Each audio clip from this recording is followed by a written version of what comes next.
at her face. So I already began it yesterday. First chapter is childhood. I don't know if you can see this childhood chapter one. I have progressed some pages. I'm on page four. I'm really excited about this book, man. Like for every quarter books I read, there must be one African title or one black or African American author. I make sure of it. I didn't intentionally plan it when I was buying the books, but somehow it fell into place like that.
This is Nigeria. Hello, Jesse.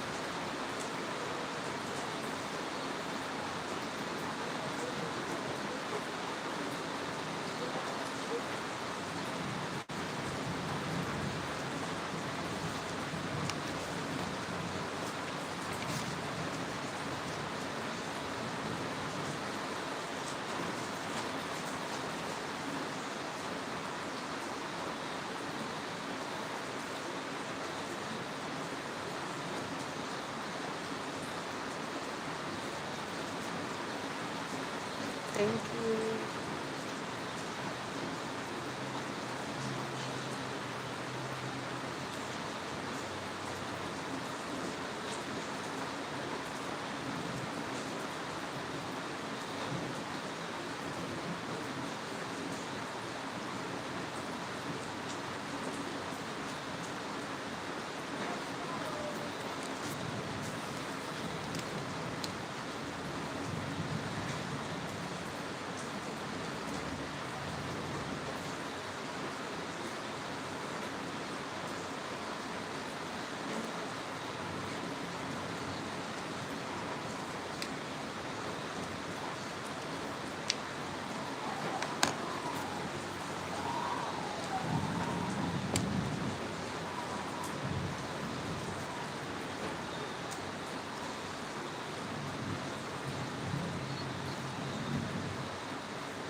Conquest Citizen by Buchi Emecheta.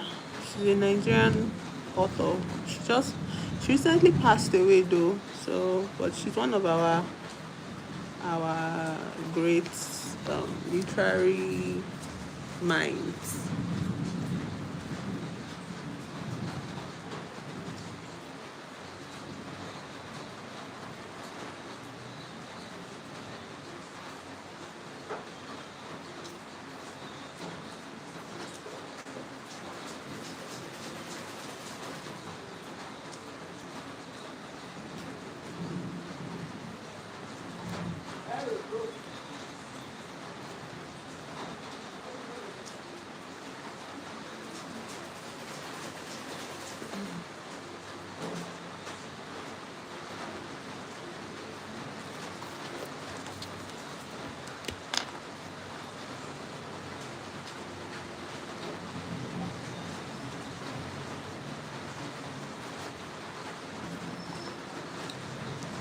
you.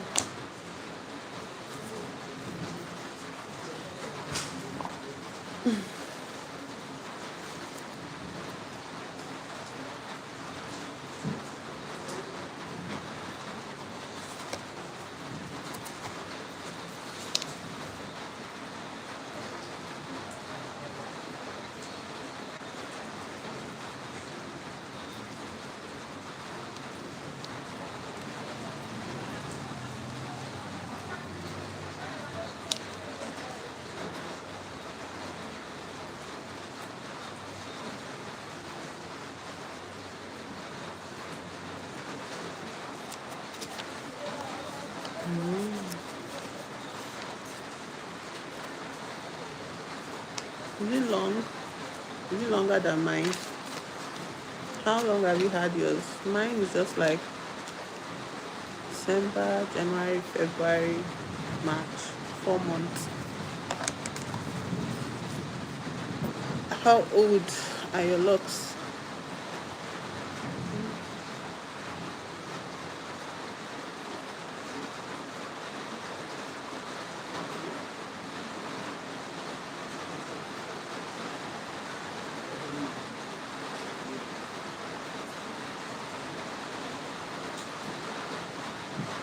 Wow.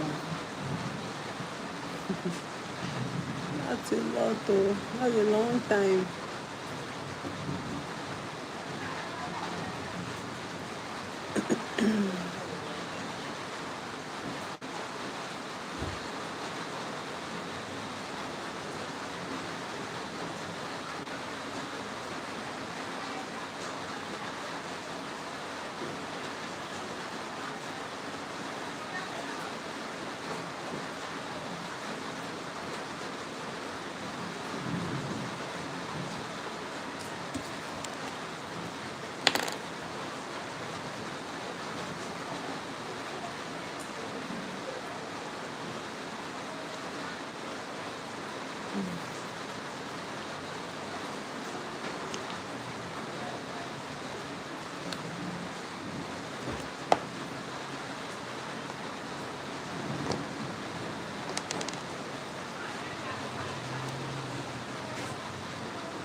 Yeah.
Yeah,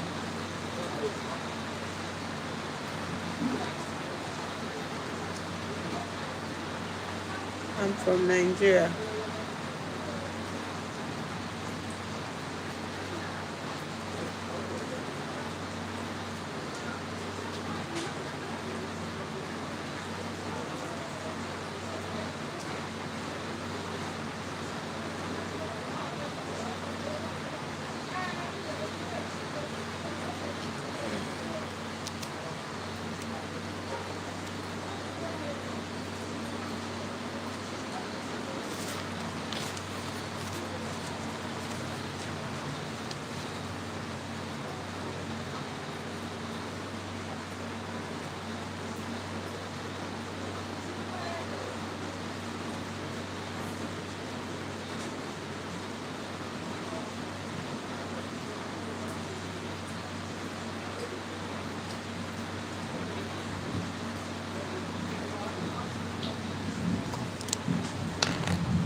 Alright.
because the rain has receded, I think, so it's not so bad anymore.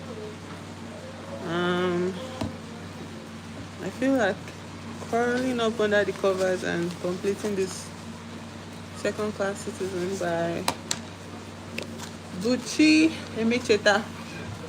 Fun fact, I have a very close relative that whose name is Buchi. And Buchi means it's like Onye Buchi. Buchi is Nigerian, yeah. She's a Nigerian author, one of our great female writers, like pioneers, yeah. And Buchi is from she's Igbo, yeah. So my sibling is also we're also is also from there. And Buchi is like the full name is Onye Buchi. So who is like God? That's the meaning of Buchi. I like the name. I was so happy when I found this book like at the thrift store where I buy secondhand books here. Because the last time I read one of our works was when I was in secondary school. I was like 10 years old, and I went to the library to borrow this book. I was in a boarding school, so we had this free time between the end of exams and our vacation when you could like just chill around in school and do anything you liked. You wouldn't be held to like serious activities as usual, yeah. So what I spent my days doing, like after we went to school, because we must always leave the hostel every day. So after I went to class, everybody just went outside to play, everybody went outside to hang out with other people. I would go to the library and borrow different books. So this particular book was one of like just three students recommended. I was in just two then. So I was supposed to move to just three, yeah. So just two, I saw this book um by Buchi Emecheta, The Joys of Motherhood. One whole day, like between the time we got to class, that was 8 a.m., and before 3 o'clock I had completed the book. But that time I was such a very, like, my head was so hot, like, oh, I was obsessed with reading. Oh my god. Between like those times, let me put on lip gloss, I'm coming. I would like I finished The Joys of Motherhood. And Joys of Motherhood is not an easy book to get through. It's like horrific, watching like reading a woman go through the hells of like getting married and pregnancy, and then the cultural stigmatization of women that cannot do, like, the way Nigerian women are oppressed here. It doesn't matter where you are in the world though. Hold on, Nicholas. It doesn't matter where you are in the world. They will make demands of you as a woman, to your husband, to your family, to your husband's family, and to the cultures of your husband's people. Yeah. So most of the person that bears the brunt of the weight of marriage is actually women, especially Nigerian women. It's a lot. It's not a simple matter to get married in this country. That's why I'm very against marriage. Like, when you marry a man, you marry everything. All of a sudden, the so-called head of the house, you now become like an invisible load bearing wall. Do you get, like, you are the one holding the entire institution together in Nigeria, in a marriage in this country? Like, and then you now include children, and you now have a woman. I've forgotten really what exactly was her issue, but like there was a lot of stress on her, and that's why the name of the book is Joys of Motherhood. I think she had issue with Ogbanje children or something like that. And Ogbanje children implies like children that are born, then they die immediately after birth for medical reasons, but we used to call it Ogbanje. Ogbanje means the water spirit are coming to take your child back. That they'll give you a child and they'll take it again because you're not doing the right thing with that child. So usually the child would be marked. Yeah, they would mark you like this, or they'll mark you somewhere on your body. So if they mark you, the spirit that is coming to take you back, like as a husband or as a wife, they'll say you're ugly, so they'll leave you alone, and the child doesn't die. Like, that was our culture. Very interesting thing. But I don't know if Joys of Motherhood was the Ogbanje issue, or that she did not have boys. And as an Igbo woman, if you don't have boys, just know that there's nothing waiting for you in that marriage. Yeah. So anyways, the story was like disheartening, and I read it all in maybe 4 or 5 hours. Again, like, I was just like scanning through the books. Like, I finished the whole thing. Now I have to This is the second day I'm opening this. I should have, like, if I was not working like this, I would just call under the covers. But even at that, I won't still be able to finish this book in one day because it's heavy. Like, there's a lot of things going on in the story, and it's centered around a girl child in this country, like that is from the east, Igbo girl, and it was then like pre-independence Nigeria. So you see a lot of very, very, very old cultural rights, all of those things, expectations of children. Like this girl now, she's not expected to go to school. She's not expected to go to school. She's not expected to. Nobody expects her to go to school. Like, why are you going to school? You're going to end up being married. So why the hell would your parents spend money? And in those days, going to school meant going to all these missionary schools because that's what the British people established in Nigeria, missionary schools. Yeah. So it was like very interesting. Like it's very interesting. And the interesting thing about this story that would like hold your heart, yeah, that will captivate you is that Ada, our protagonist, she's not an ordinary girl. Like I'm not even joking. Ada is not an ordinary girl.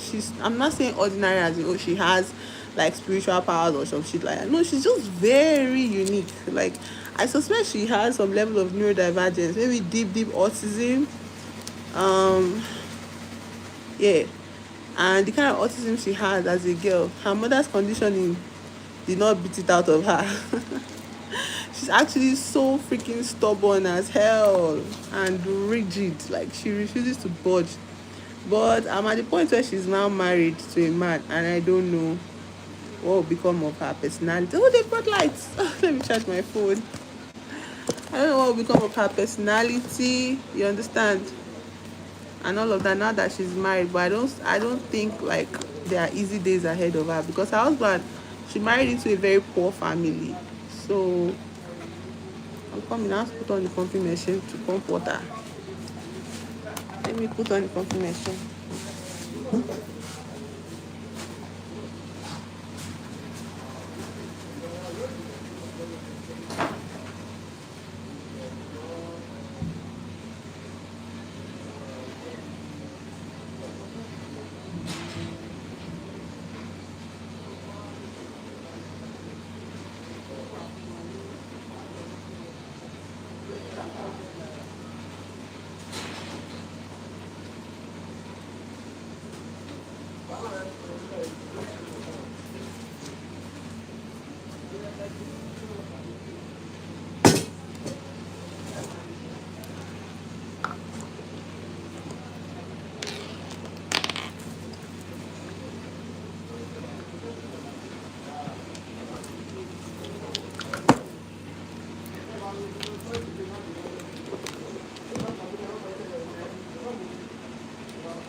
Should I put on my lights?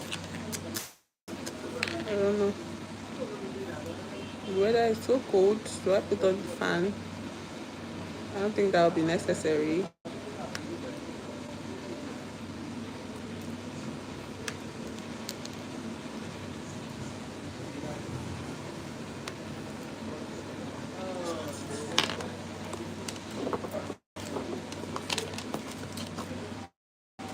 I don't know.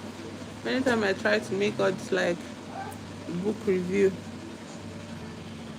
I don't usually get like responses here, like viewership, like as I expect. I don't know if it's the thumbnails or my titles or whatever, but I really want to speak about this. Like, I really want to do a review of this book, talk about this book once I'm done, of course, with it. All right, I think I can end the video here. Thank you so much. The storm has ended, like the rain has stopped, so I think I can end the video here. Bye. Thank you for spending time reading with me today and getting through the storm together with me today. Maybe we should do it again sometime. Please subscribe. I appreciate it, and I'll see you in the next one. Bye.